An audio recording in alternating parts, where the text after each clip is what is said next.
Le jeu le plus vendu au monde. Des vidéos à plusieurs millions de vues. Vous l'avez compris, aujourd'hui, on va parler de l'histoire de Minecraft. Juste avant, abonnez-vous et likez, ça soutient la chaîne et ça me ferait beaucoup plaisir. Le début de Minecraft et sa création. Tout commence en 2009 où Marcus Persson, plus connu sous le nom de Notch, découvre un jeu appelé Infinity Miner. Un jeu où on incarne un personnage dans un monde cubique. Et le code source du jeu avait fuité quelque temps avant. Le développeur a encouragé les gens à utiliser ce code source. Marcus a utilisé ce code pour créer sa propre version du jeu. Et il poste la vidéo sur YouTube sous le pseudo de Notch. Le jeu bug un peu et il n'y a que deux blocs qui composent le monde, la terre et de la pierre. On est loin de se douter que ça va devenir ça. Et Notch publie sur un forum le jeu Minecraft. La première version est un petit succès. Au début, il n'y avait que le mode créatif. Au fur et à mesure, Notch ajoutait des blocs en plus au jeu. Et peu après, au même moment, YouTube était apparu et les premières vidéos étaient du Minecraft. La communauté grandissait et Notch lance une version payante le 13 juin 2009 qui est plus complète du jeu, qui coûte 9,99 € et en seulement 2 mois, il arrive à un total de 1000 ventes. Elle n'est pas définitive, Notch essaie de l'améliorer pour la 1.0 car ce n'est que la version alpha du jeu. Et encore en 2009 débarque le fameux mode survie du jeu où il faut survivre aux monstres. Steve, le personnage par défaut du jeu, apparaît ses barres de vie, apparaît aussi le cycle jour-nuit et surtout le système de construction. La redstone apparaît, qui est en quelque sorte un système électrique. Au début, c'était pour ouvrir une porte, allumer une lumière, et plus tard, les joueurs sont devenus tellement forts avec la redstone qu'ils créeront des systèmes de calculatrices ou même Minecraft dans Minecraft. En milieu 2010, Notch quitte son ancien travail pour créer Mojang, qui est son propre studio de jeux vidéo. Et dans l'année 2011, Minecraft a eu le nombre symbolique des 1 million d'exemplaires vendus. Le moment que tout le monde attendait, la version 1.0 de Minecraft est lancée le 18 novembre 2011.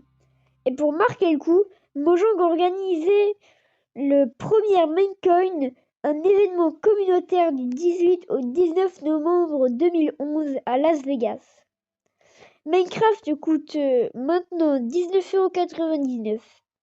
Il y a aussi eu une version mobile, c'est révolutionnaire à ce moment-là. Minecraft se développe de plus en plus, nouveaux biomes, nouveaux blocs, nouvelles créatures, nouvelles structures, et Notch développe le jeu à l'écoute de sa communauté. Des mods se développent, ce jeu est sans limite et les développeurs veulent créer une fin au jeu alors qu'avant il n'y avait que le World, le monde normal. Quelques plans plus tard, il y a eu le Nether et un peu comme l'enfer. Et maintenant, il y aura l'End, qui est une dimension qui introduit l'Under Dragon, qui est le boss final du jeu. Quand vous le battez, vous avez en quelque sorte fini le jeu, car vous ne pourrez jamais vraiment le finir. Notch prend une décision importante cette année-là. Il donne la gestion du jeu à Jeff Bingserton, qu'on appelle Jeb.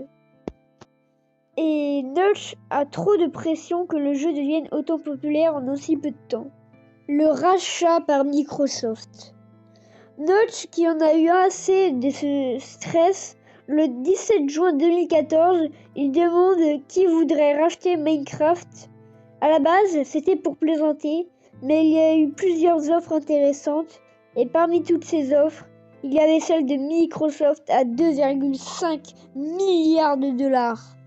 Notch accepta le 15 septembre 2014. En 2016, Minecraft devient le jeu le plus vendu de tous les temps en passant les 100 millions de ventes. Mais le rachat se passe mal pour les joueurs. Toutes les références à Notch sont retirées du jeu, comme le Made by Notch sur l'écran du jeu qui était comme une signature. Même en 2019, où Microsoft organise un show pour les 10 ans, Notch n'est pas invité. Et en fin d'année 2016, Minecraft Éducation Édition. Microsoft sort le 20 septembre 2017 la version Bedrock Edition. Pour Microsoft, c'est surtout un grand business, avec des collaborations de vêtements. Il existe aussi aujourd'hui Minecraft Story Mode, Minecraft Dungeon et Minecraft Legends, qui sont des jeux avec cette fois des vraies histoires. Mais il y a de moins de mises à jour et de joueurs sur le jeu, mais la communauté est quand même là, plus de 100 millions de joueurs actifs, et Minecraft est devenu l'un des jeux où la communauté fait vivre le jeu. Car des événements sont toujours plus fous, sont organisés, les constructions sont sans limite avec ça.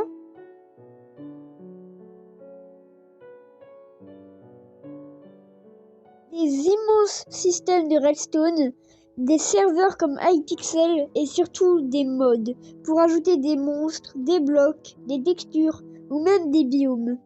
Et ces personnes qui restent sur le jeu, c'est eux qui font vivre ce jeu infini. C'est tout pour cette petite vidéo de l'histoire de Minecraft. Je ne garantis pas que toutes les informations soient vraies. Mais je ne vous ai pas parlé des speedruns, donc n'hésitez pas à vous abonner, à liker, commenter, partager si vous ne voulez pas rater cette potentielle prochaine vidéo. C'était Bloux, à plus.